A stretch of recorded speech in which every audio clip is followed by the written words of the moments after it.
So good evening, folks. Thank you all for coming to this presentation on the history of the MIKMAQ, the Acadians, and the Yorkshire settlers in the Tantramar region. I will say that this presentation will focus primarily on the general history of the MIKMAQ and the Acadians in the region and touch very little on the Yorkshire settlers, but it will provide context for the Yorkshire emigration of the 1770s.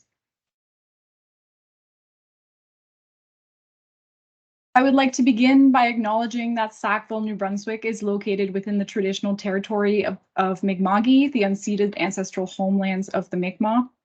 Our relationship and our privilege to live on this territory was agreed upon in the Peace and Friendship Treaties of 1725 to 1752.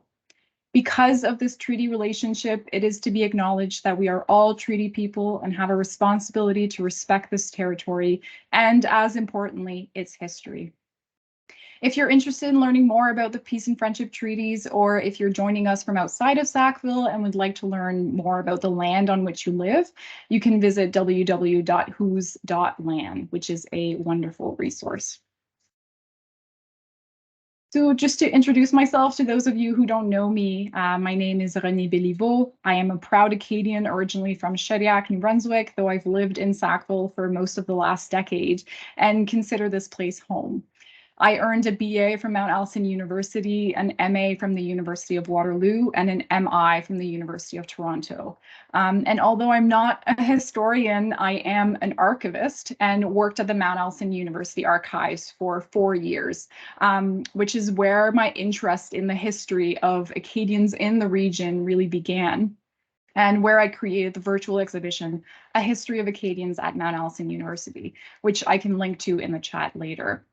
And that project not only enabled me to engage with the records in the archives to uncover this history, but also to speak with members of the Acadian community who have lived here their whole lives and have generational knowledge of the area.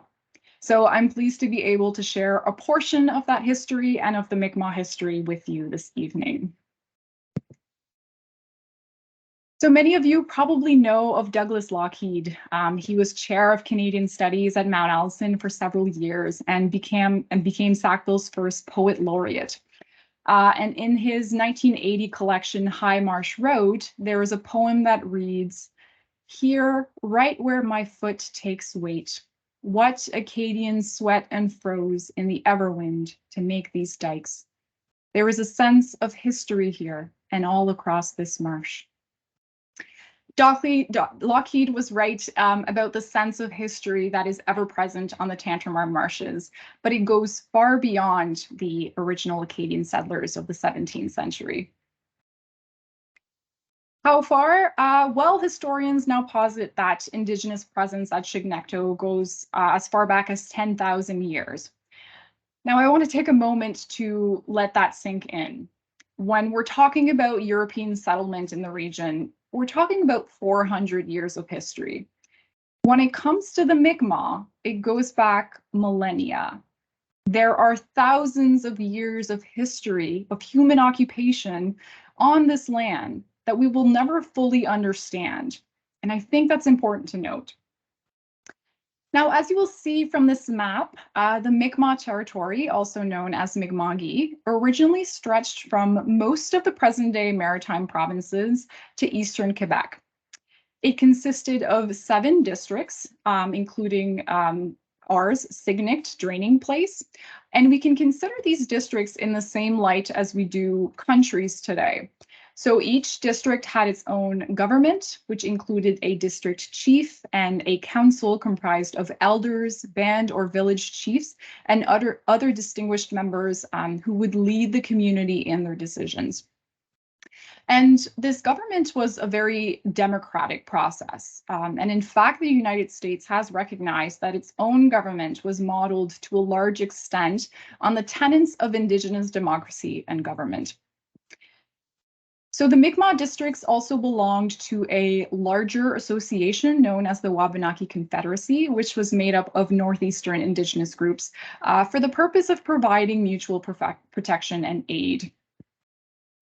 Now, as I said, Sackville falls within the Signict district of MIKMAQ, which roughly includes what are known today as Albert, Westmoreland, and Kent counties in New Brunswick, and Cumberland County in Nova Scotia.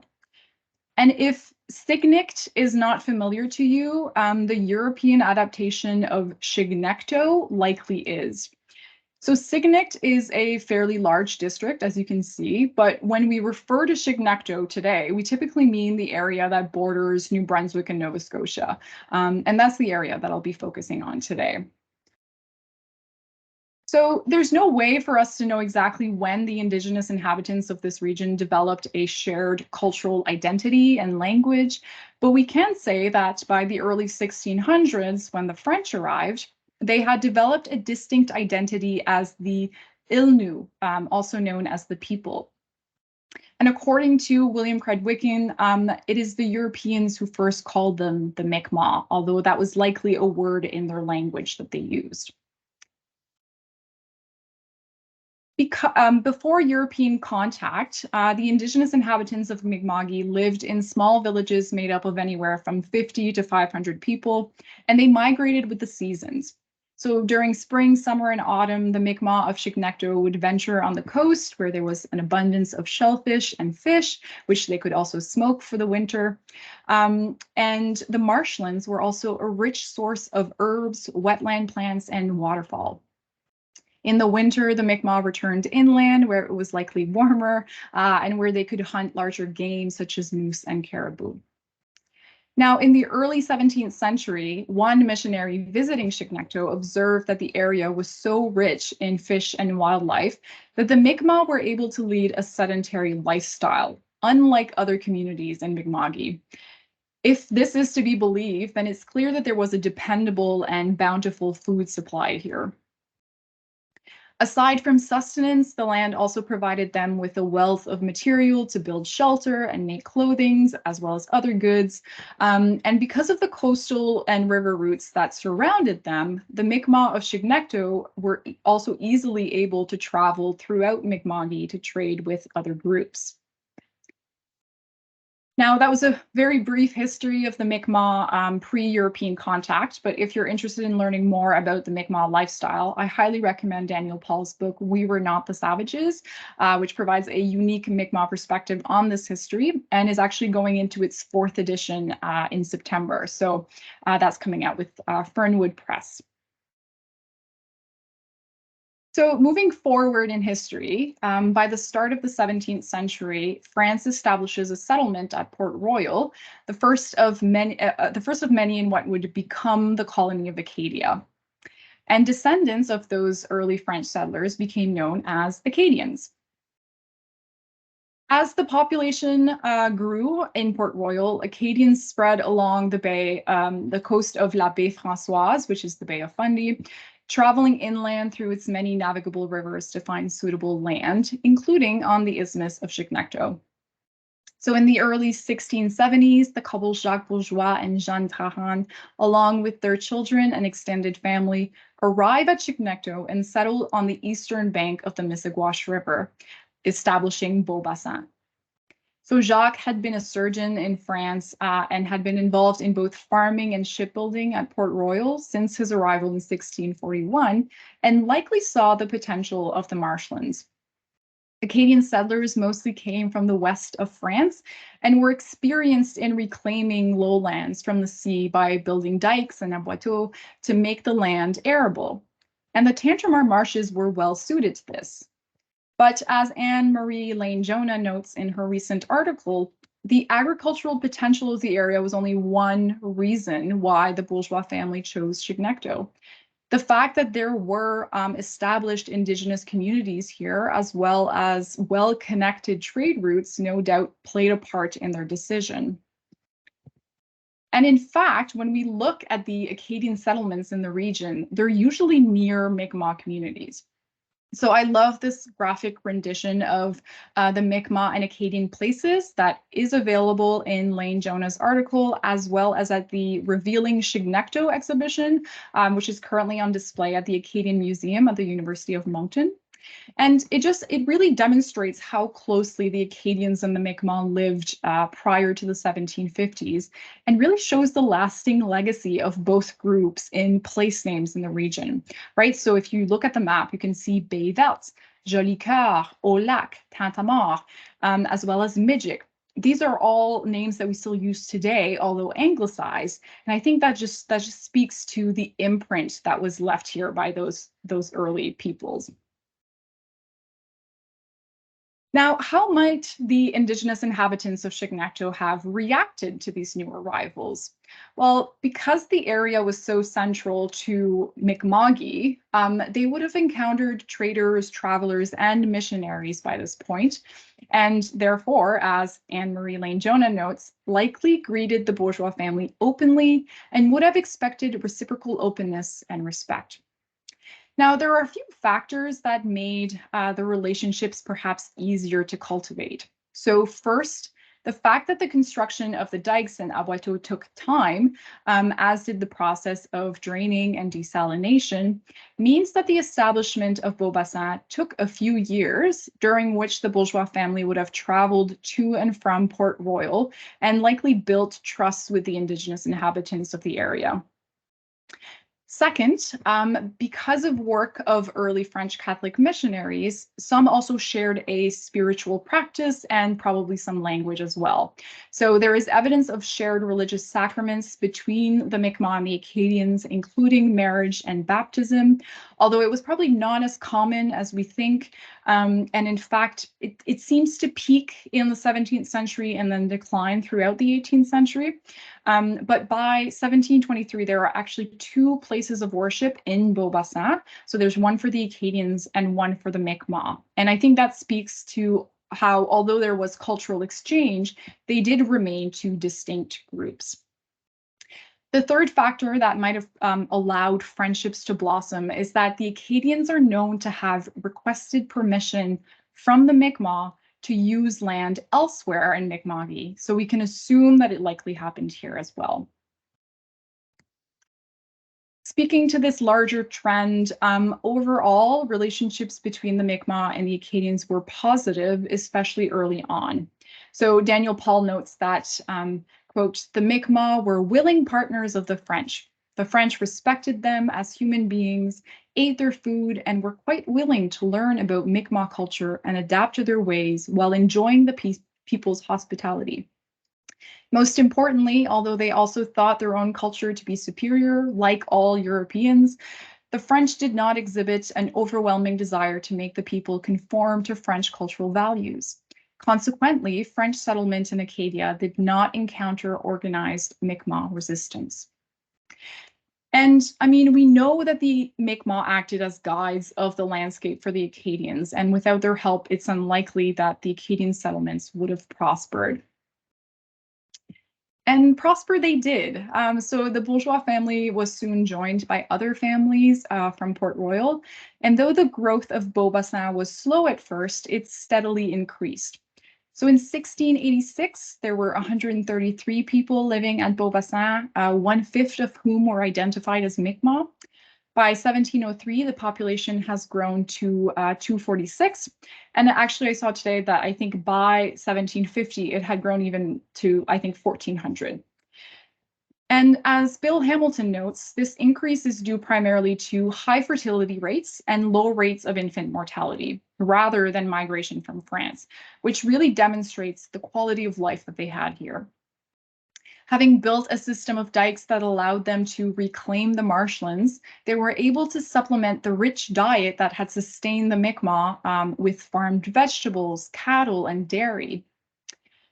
Beaubassin had both a sawmill and a gristmill, and Acadians readily engaged in trade with both the British and the French, traveling as far as Boston and Riboul to do so.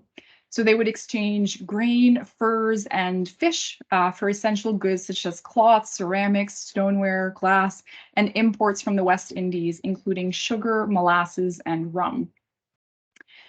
The Mi'kmaq had been trading with European fishermen for generations by this point, and small-scale Acadian trade really enriched the basic economies of both the Acadians and the Mi'kmaq in the region. As Anne Marie Lane Jonah notes, it, quote, created a space for cultural exchange so each group was motivated to understand and accommodate the other to maintain their connection. And archaeological finds in this region suggest that there was an ongoing multi-generational economic link between the Mi'kmaq and the French Acadian communities that gave both communities access to a wide range of goods. So as the population of Beaubassin grew, outposts were established along the Tantramar River, including Près des Bourgs, which is Sackville, Près des Richards, Middle Sackville, Tintamarre, also known as Près des Godets, now Upper Sackville. These were not large by contemporary standards, but they were still significant. So by 1750, there are 150 people living in Tintamarre, 250 people in Près des Bourgs, 75 people in Près des Richards, and 97 people in Westcock. And again, this is in addition to the 1,400 people living in Beaubassin by this point, or in the vicinity. And of course, this is in addition to all of the temporary encampments that the Mi'kmaq established in the region as well. Unfortunately, with the start of the 18th century, the shadow of imperial politics and warfare intensifies.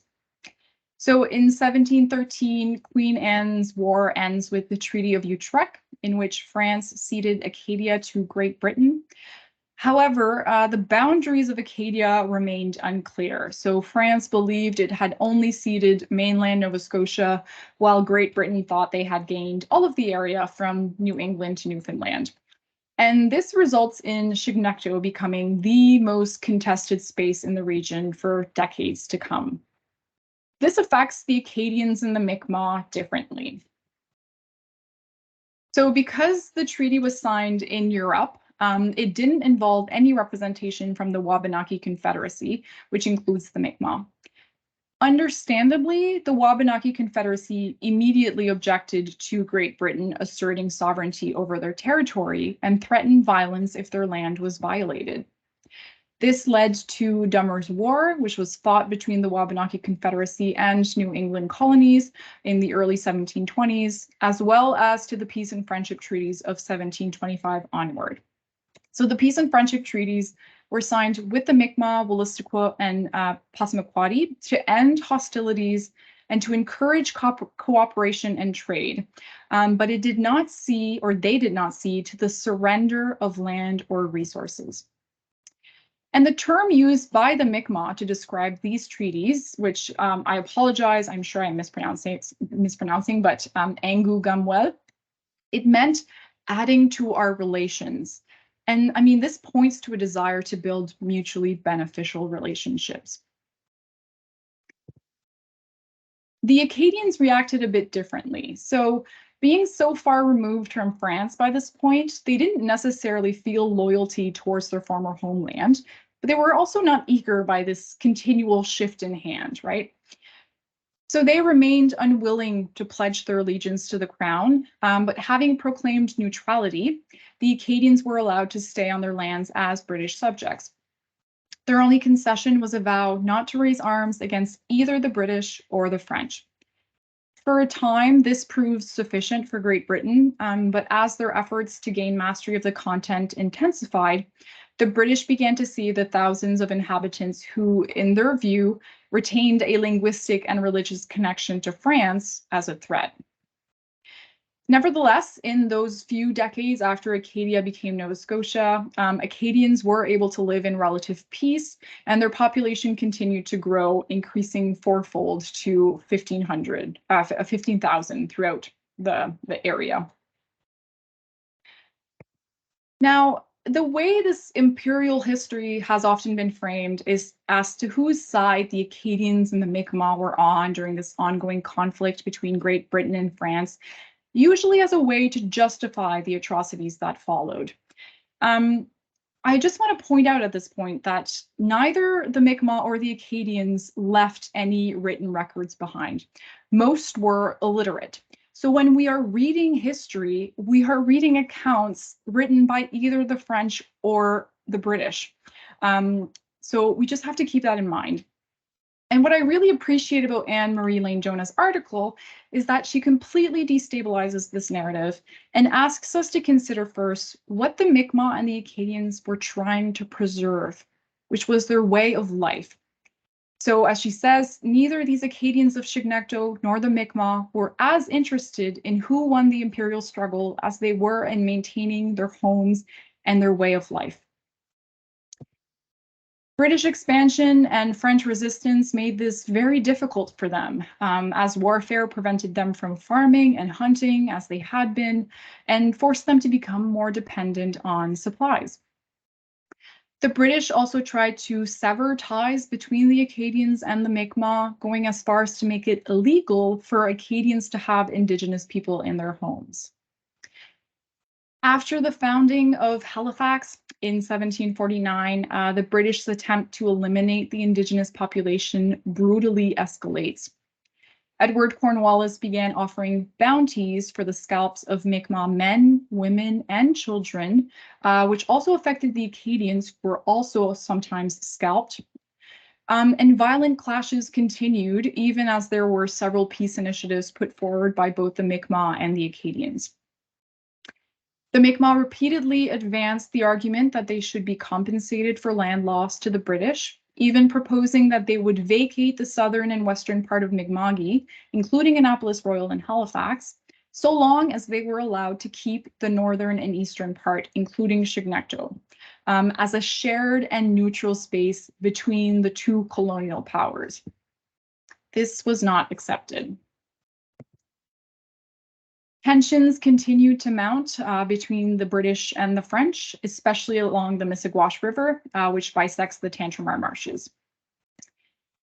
In 1749, the French had proclaimed the Missaguash River as the new boundary and had proclaimed their intention to fortify it. They renounced all jurisdiction on the lands south of the river, despite strong opposition from the inhabitants of Beaubassin, the oldest and most populous village in the region. In the spring of 1750, Governor Cornwallis dispatches 450 soldiers from Halifax to reclaim Chignecto. And hearing of their impending arrival, the French military and clergy ordered that Beaubassin be destroyed by fire before it could fall to British hands. The Mi'kmaq and the Acadians, who had lived there for generations, are forced to find refuge in neighboring communities. And I think this is a prime example of how history is controlled by the victors, right? Nobody reading about the fall of Beaubassin would see this as Acadians making a statement. I cannot understand how so many people would have willingly just burnt their farms. I think it really does speak to how they were pressed into doing this by the French as much as they were, by the English to do other things. So by the fall of 1750, the British established Fort Lawrence on a site just below the ruins of Beaubassin. And in response, the French began construction of Fort-Beauséjour the following year on the other side of the river. These fortifications reinforced the territorial claims of each colonial power on each side of the Missaguash River. And although Britain and France were technically at peace at this point, hostilities simmered until they erupted at the Battle of Beauséjour in June of 1755, in which the British besieged a small French garrison at Fort-Beauséjour. The French surrendered their stronghold, giving the British undisputed rule of the region. 2 months later, when all Acadian men are summoned to the fort, 400 of them willingly make their way to what is now Fort Cumberland, not expecting what was to come. Though some had been pressed into taking arms alongside the French during the siege, the majority had stood by their oath of neutrality. On August 11, 1755, Colonel John Winslow writes in his journal, "This day was one extraordinary to the inhabitants of Tantramar, Westcock, Olac, Bayvelt, Beauséjour, and places adjacent. The male inhabitants, or the principal of them, being collected together in Fort Cumberland to hear the sentence that they were declared rebels, their lands, goods, chattels forfeited to the crown, and their bodies to be imprisoned, upon which the gates of the fort were shut, and they were all confined. This marked the beginning of the expulsion of the Acadians, otherwise known as Le Grand Dérangement. So the British stormed through each of the Acadian settlements along the Bay of Fundy, executing orders to gather and deport all Acadians. Homes, barns, and churches were set ablaze, and families were torn apart. They were boarded on converted slave ships and dispersed to other British North American colonies, to France and France's colonial ports in the Caribbean and in South America, and to Spanish Louisiana, where their descendants became known as the Cajuns. Thousands died of disease or starvation while at sea, and those who survived landed in situations of poverty, discrimination, violence, and endless stress. From 1755 to 1763, around 10,000 Acadians were exiled from this region. A small but significant percentage were able to evade capture with the help from the MIKMAQ and eventually started new lives further inland to what is now New Brunswick, which also prompted the return of many who had been deported in years to come. So Bill Hamilton said of the forced removal of the Acadians from the region that no other event has had such a profound effect on the destiny of the Isthmus of Chignecto. Beyond the expulsion of the Acadians, the conflict also led to the displacement of the MIKMAQ through violence, pressures created by aiding the thousands of fleeing Acadians, and eventual land loss caused by the new settlers brought to the regions. So while the title of my presentation included the Yorkshire settlers, both the Acadians and the MIKMAQ had been driven from Chignecto by the time of their arrival. So before the Yorkshire, New England planters were given land grants to settle the vacated Acadian farms. And then starting in 1772, the Yorkshire immigration starts. So nearly 20 years had elapsed since the forced removal of the Acadians, but there's no doubt that the Yorkshire settlers benefited from the work that had already been done to cultivate and establish this area. In fact, one of the main factors in their decision to settle the Isthmus of Chignecto was, as Bill Hamilton says plainly, that they immediately spotted the agricultural potential of the vacated Acadian dike land, something which the New England planters had less experience with and therefore didn't really exploit. Because Chignecto was really on the edge of Nova Scotia, they were not far from the Acadians and the MIKMAQ who had fled to MIKMAQ and Petitcodiac. And in fact, by the 19th century, there was a small but significant minority of Acadians resettled in Middle and Upper Sackville who, like their neighbors, had to adapt to a new lifestyle.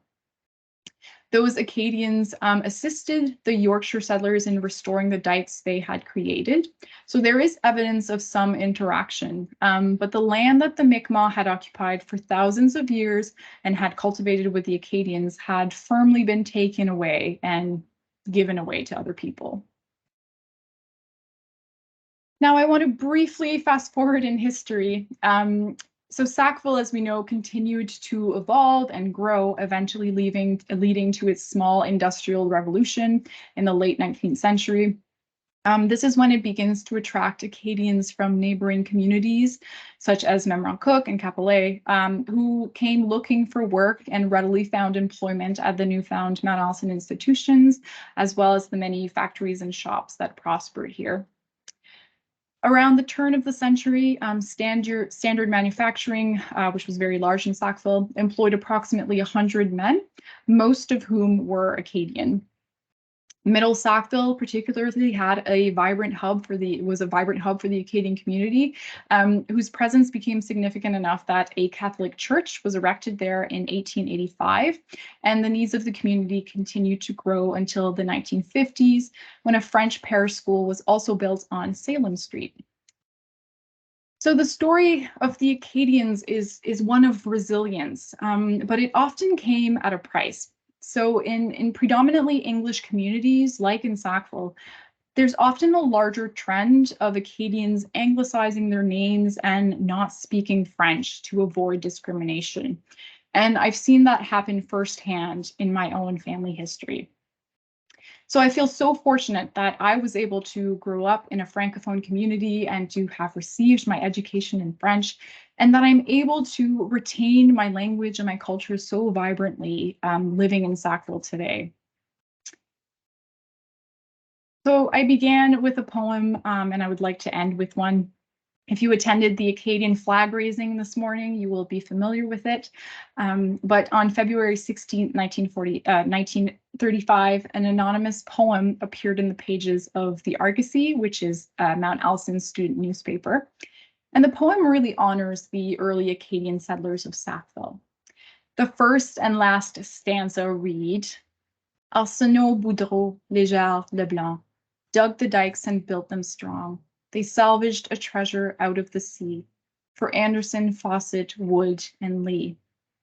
Bourgeois, Cormier, Landry, Lorette watered the dikelands with their sweat, plowed and sowed and heaped the stack for Esterbrookes, Truman, Hicks, and Black.